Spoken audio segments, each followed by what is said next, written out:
un papier qui risque de faire grand bruit. Ce mardi 11 avril, le site d'investigation Mediapart a révélé dans le cadre d'une longue enquête les témoignages de 13 femmes, actrices, maquilleuses ou encore techniciennes de cinéma, qui accusent Gérard Depardieu d'actes obscènes sur les plateaux lors de projets en commun entre 2004 et 2022.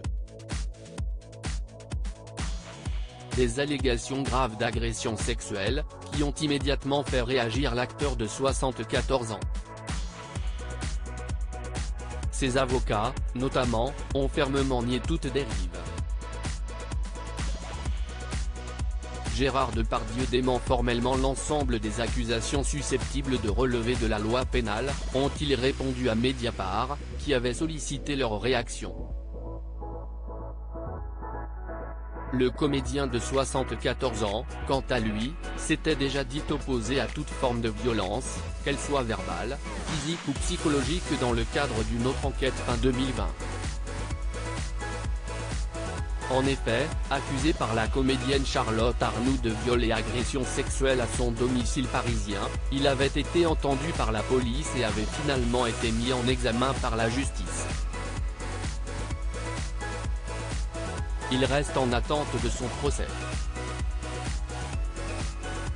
Cette fois-ci, en revanche, il faut noter qu'aucune de ces 13 victimes présumées, qui témoignent anonymement pour le site, n'a porté plainte, même si 3 d'entre elles se seraient confiées à la justice.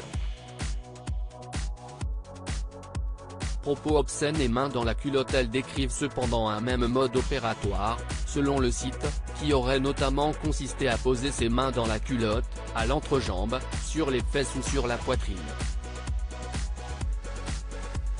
Sans prévenir, Gérard Depardieu a mis sa main sous ma robe, j'ai senti ses doigts essayer de se faufiler pour atteindre ma culotte, aurait notamment affirmé l'une d'entre elles au site d'investigation, expliquant ensuite avoir été obligé de le repousser fermement.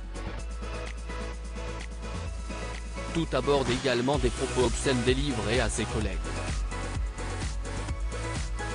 Sur ce dernier point, l'acteur s'était déjà décrit comme un gentleman aimant faire la cour lors de son audition il y a quelques mois. Une explication qui en convaincra sans doute certains. À 74 ans, Gérard Depardieu continue en revanche sa prolifique carrière. En 2022, l'acteur était à l'affiche de 5 films, dont Maison de retraite, Les Volets Verts, ou Mamie, Irréductible ou encore Maigret, dont il jouait le premier rôle.